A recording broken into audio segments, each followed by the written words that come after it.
My name is Tanya. I'm a professional sculptor with over 20 years experience.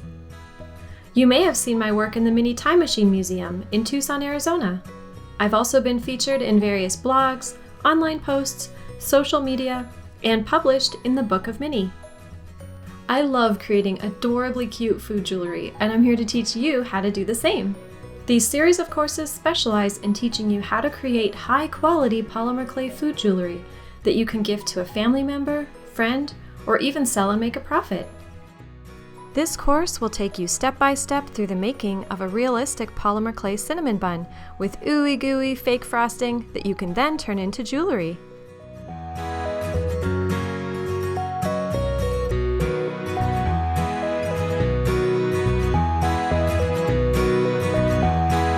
So if you're ready to have some fun, let's get started.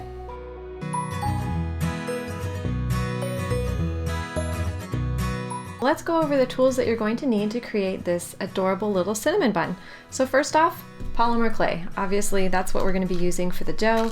I use Fimo-Soft. It's just the brand I prefer. You can use any brand you want. However, if you want the exact same colors that you'll see in my finished product, then just get the same clay that I'm using. So this is called Sahara. It's number 70 Fimo-Soft. We're going to use that for the actual cinnamon bun dough. And then this is Fimo-Soft 75 Chocolate is the name of it.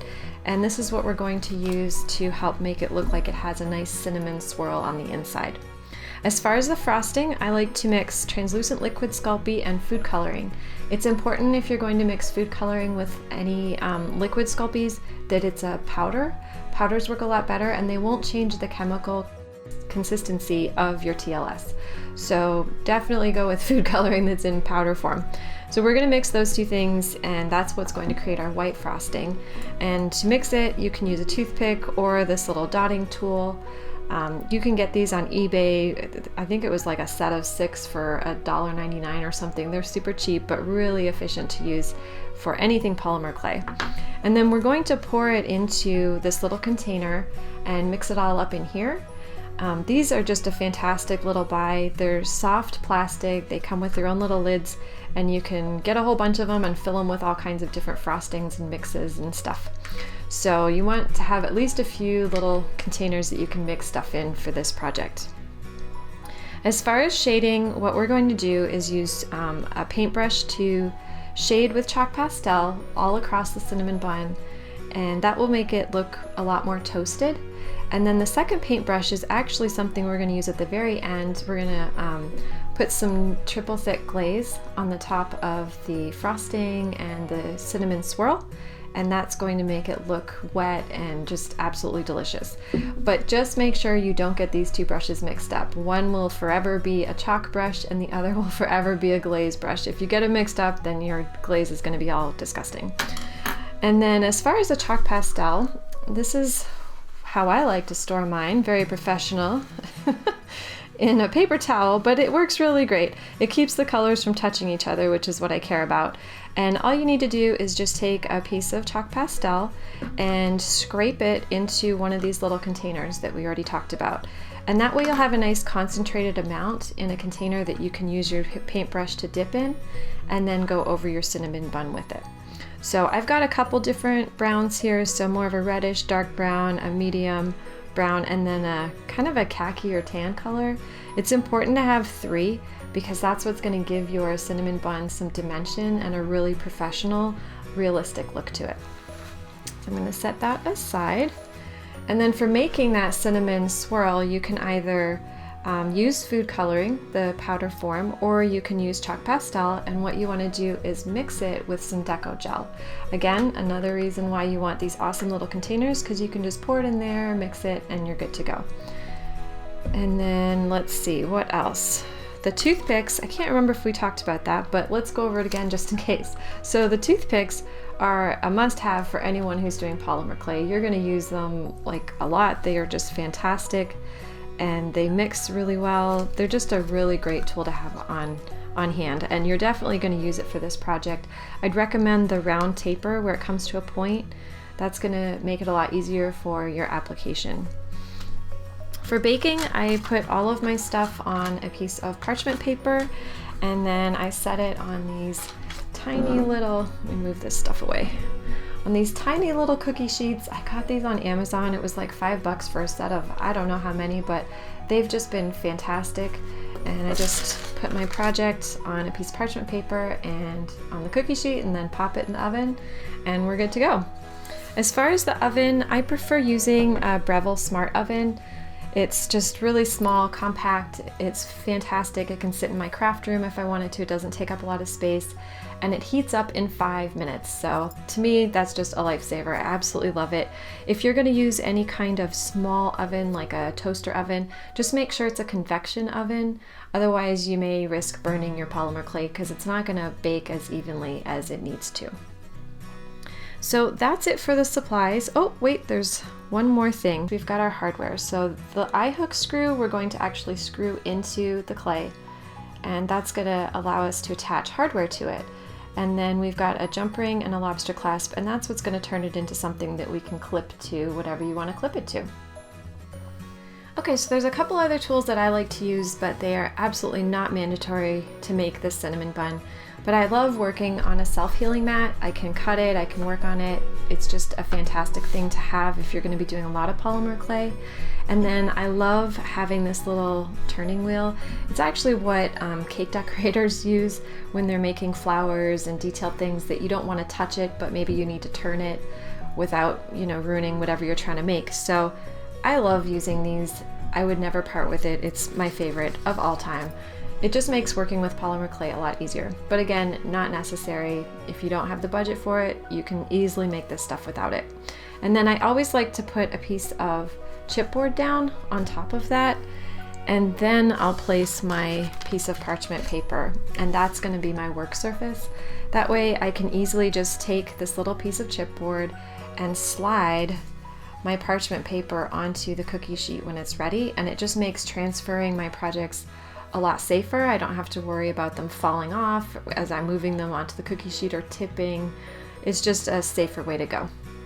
The other thing that I like to have on hand is it's just a cotton cloth where I can wipe my hands on it. Again, not necessary, but it's just my preference. That's just how I like to sculpt still. If you find it helpful, that's what I use.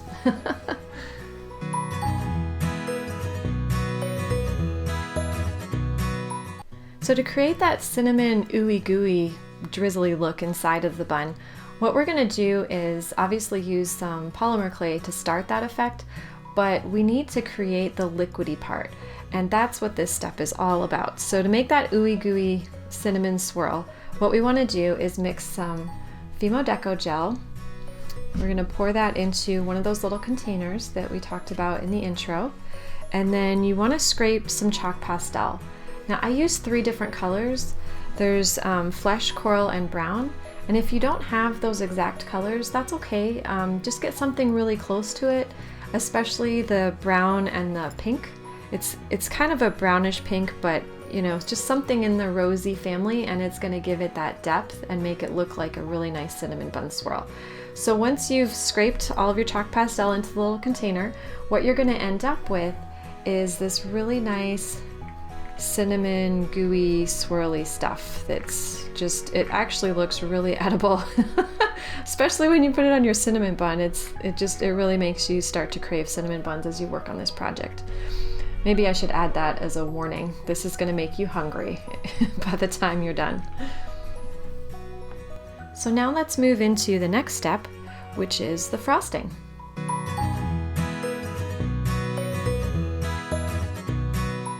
So now we're going to move into the frosting.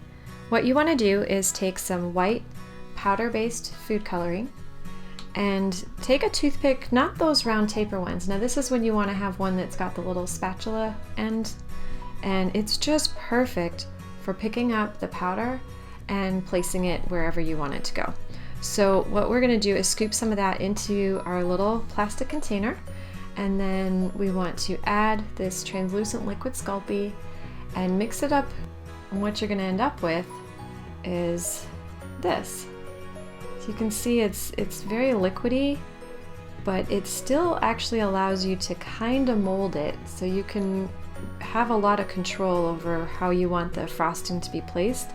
and what's going to look best on your cinnamon bun.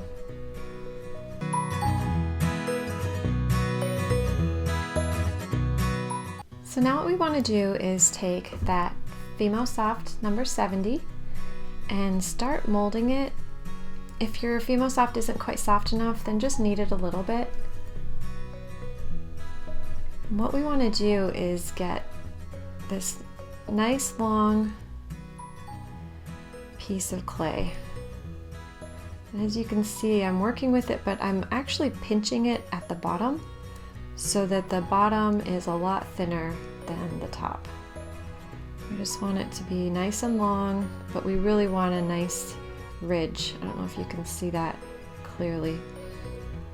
I just want there to be this nice little lip at the top, so it should be a lot thinner on the bottom than on the top. Then we're just gonna shape this a little bit, get it to how we want.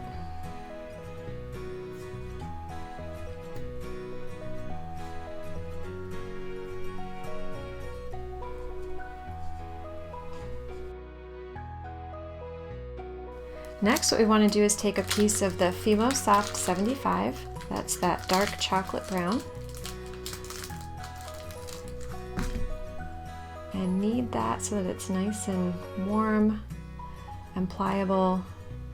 It's really important to get both the cinnamon bun dough and also the swirly stuff inside to be really soft, because when you start to roll this up, the clay is going to crack and it's not going to look good. So knead it, let it get warm from the warmth in your hands and from the oil in your hands. It'll help loosen it up. And once you feel like it's bendy and not going to crack, then we want to roll it out. So it's important that when you roll out your pipe that you get it fairly thin. You don't want it to be too thick or too thin. There's kind of a nice halfway, but you can see I'm not making it perfectly even. That's okay, it doesn't have to be perfect. It's just basically gonna trick the eye that when they look at the cinnamon bun, they're gonna think, oh, there's like ooey gooey cinnamon stuff in there, when really it's just clay. So we're just making this to be a filler for the inside of the bun.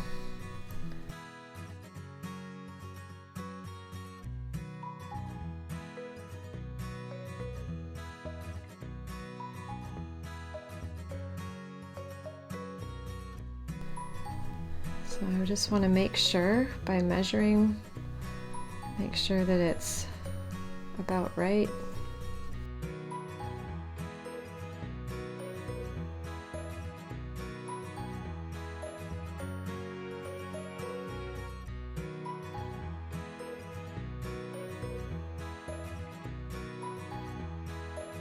And then this is your bravery test right here, because once you lay this clay down and press it into place, there's no undo, there's no back button.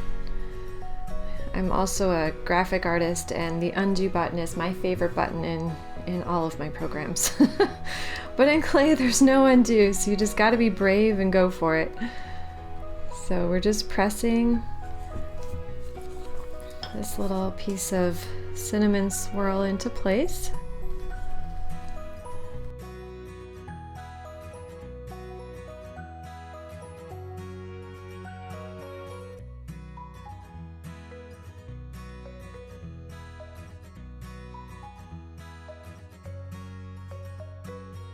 And then just trim it off. You can use a cutter or fingernail, whatever's easier.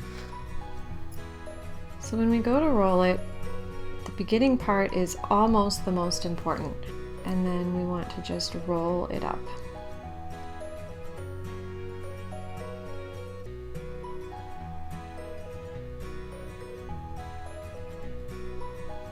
And if you don't quite get it the way you want it, you can still play a little bit in the beginning stages, but just be careful. You don't want to lose that nice shape that you just worked so hard to get.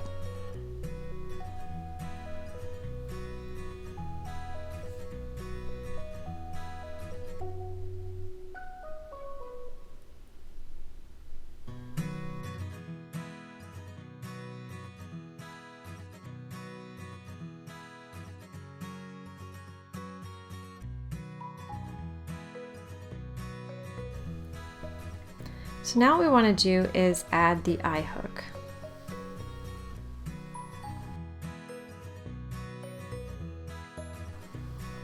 I like adding the eye hook at this stage because it just makes it a lot easier to work with.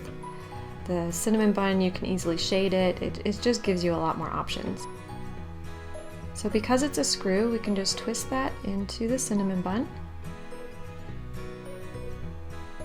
And don't be fooled, just because you twisted it into the clay does not mean it's going to hold.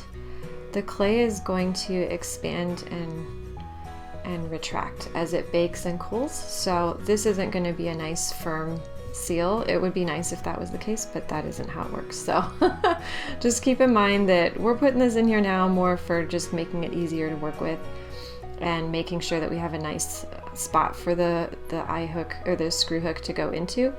But it's not actually going to stay in there. We'll need to glue that.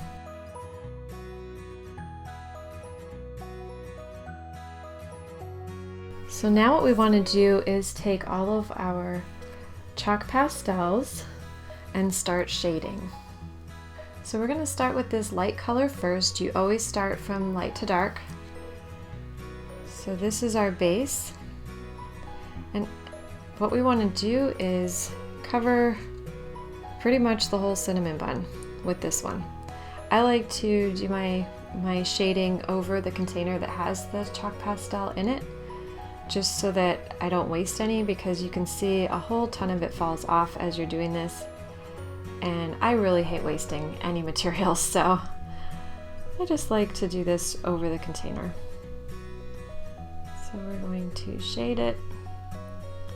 It's okay if you get some of it on the cinnamon swirl piece, because again, that's just to give you the idea that that's in there, but what's really going to make it look like it has a cinnamon swirl is when we add the liquid deco gel.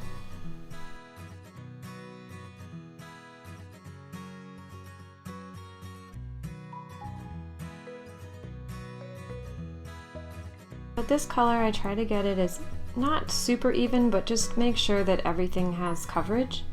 If it's a little heavier in some spots than others, that's okay. I just want to make sure that the bun itself has full coverage before we move into the darker shades.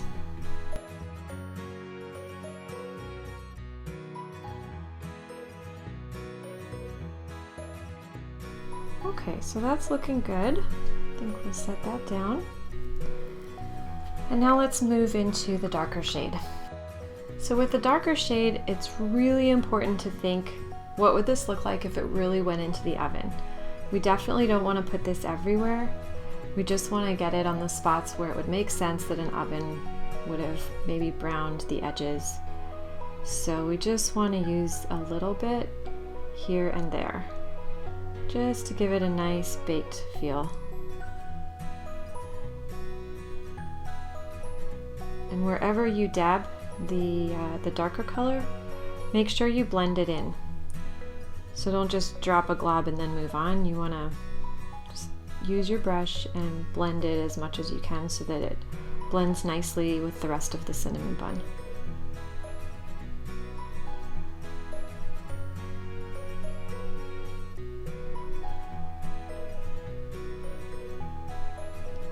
The variety in where you place the darker color is actually what will help make this look more realistic. So just get kind of an idea of what the bun looks like. Does it look good to have a spot here? Yours is going to be different than mine because each bun is entirely different. Every time you make one, it's going to tell you, oh, you know, it would be better to put a little bit of chalk powder here or a little bit of chalk powder there. Whatever makes it look super cute and also really yummy.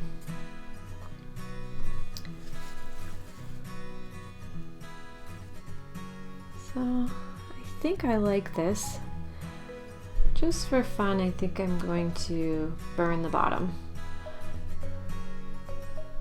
Just add a little bit more color to the base.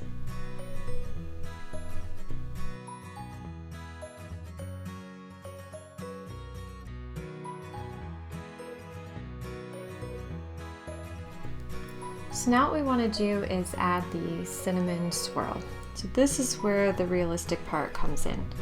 So using this round taper toothpick, just gonna mix this again, make sure it's super liquidy.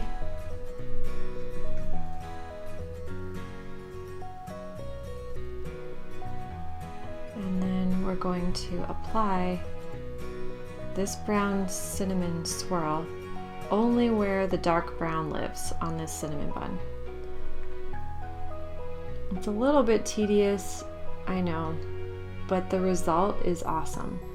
Especially when you add the glaze, it'll look really realistic. It's up to you if you want to flood this little area or not. I generally don't like to do that. I think if I'm gonna go dramatic, I'd rather go dramatic with the white frosting because it has a nice contrast against the cinnamon bun. But hey, it's your cinnamon bun. You make it how you want to make it.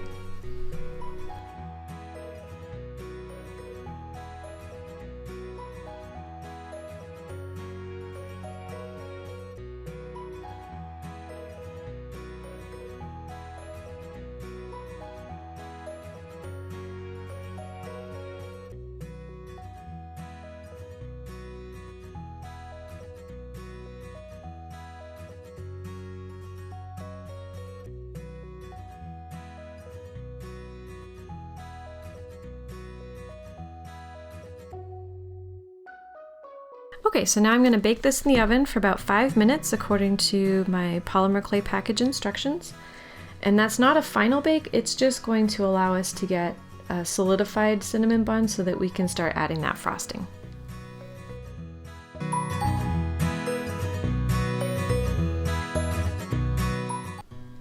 So now it's time for my favorite part. We're going to add the frosting. So I've got my frosting that we made in the previous step. And I have my tiny little dotting tool, and I have my cinnamon bun. It's important to wait before you add the frosting until this has completely cooled. Again, it's only been in there for about 5 minutes, so don't like squeeze it too hard in your hand. I mean, it's firm enough to work with, but it hasn't completely set yet. We just wanted it to be more stable so that we can add the frosting without any issues. And this is when it's really nice to have this little eye hook because it gives you something to hold on to. It just makes it a little bit easier.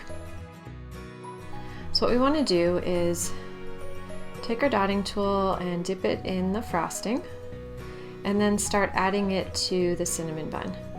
One of the things I like to do is make sure that as I'm adding the frosting, I retain some of that cinnamon bun element. So I'm not completely covering up the cinnamon bun because part of what makes it look really cool and yummy is that amazing cinnamon bun dough. So as you can see, I'm adding the frosting, but I'm still making sure that you can see that cinnamon bun. And when you're taking the frosting out of the container, less is more. So you can always add more when you need it, but putting it back is really hard, especially if you put it in the wrong spot on your cinnamon bun. So just do little tiny dabs. It might take you a little longer, but it's worth it.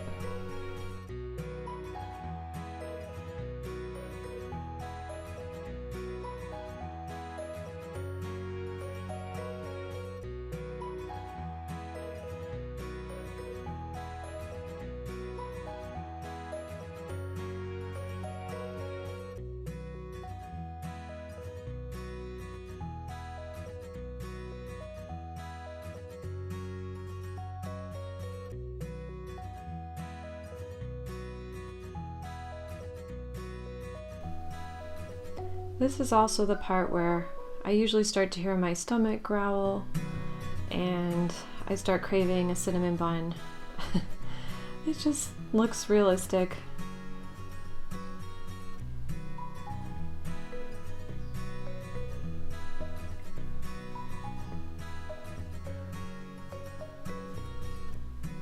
So it's up to you how far down along the top spine you want to add the frosting. Again, this is totally your creation, so have fun with it and make it what you want it to be.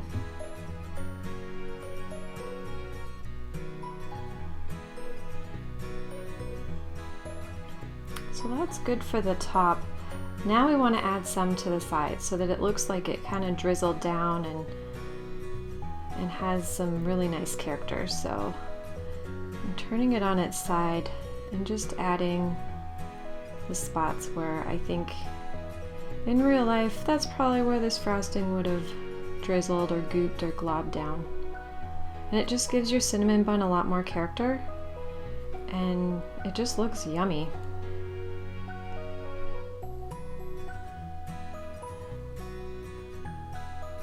This is also a really great way to hide any uh-ohs. So I decided to work on this sculpture with super long nails, and I don't generally do that because it makes indentations where you don't want them to be, and it's just a lot more challenging to work with. So we can easily just cover that up with some frosting and no one will ever know.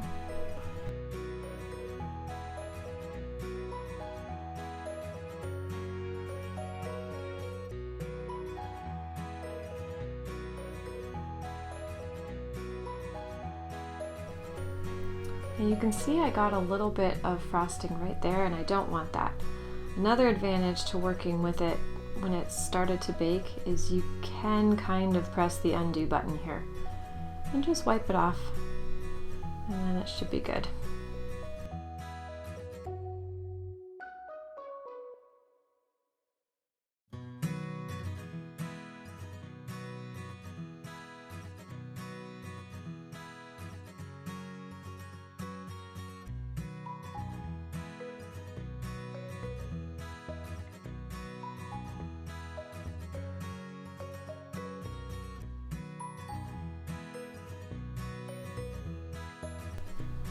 So it's looking pretty good. I think I might add just a little bit more here and there just to clean it up a little bit.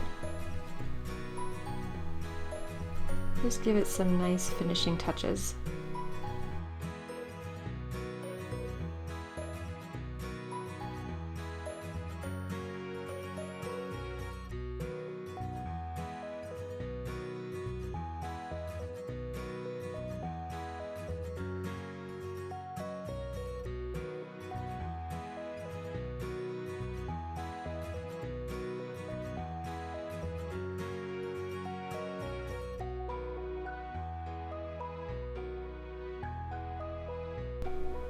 I think on this side I want to add a nice big glob to just make it look like it's coming down this one side. Yeah.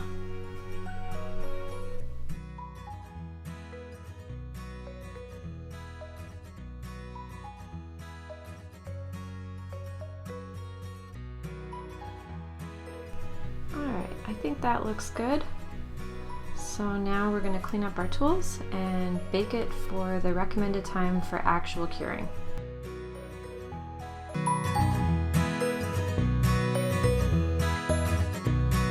So now that the cinnamon bun is cooled, what we're going to do is attach the hardware. Usually I attach the hardware last, but it makes it a lot easier to glaze if you have all of the hardware on there.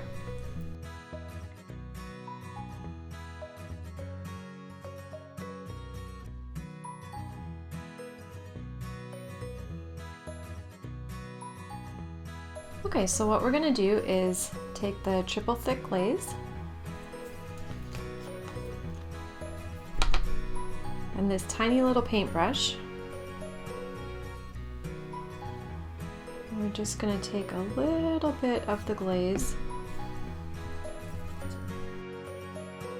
and add it to the frosting as well as the cinnamon bun gooey stuff in the middle. Be really careful not to get any of the glaze on the bun itself. It starts to take away from the realistic look if there's glaze on it.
So I'm just checking the edges to make sure that everything is glazed.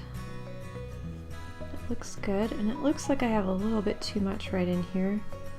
That's what we don't want, because then it starts to look unrealistic. So I'm just gonna scoop some of that out with my brush.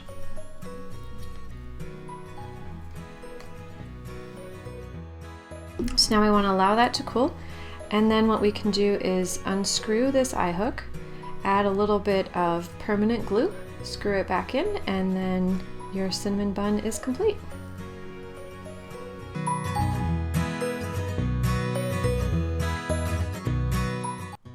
Congratulations, you've finished this course. Hopefully now you have a better understanding of polymer clay and learned some new skills along the way.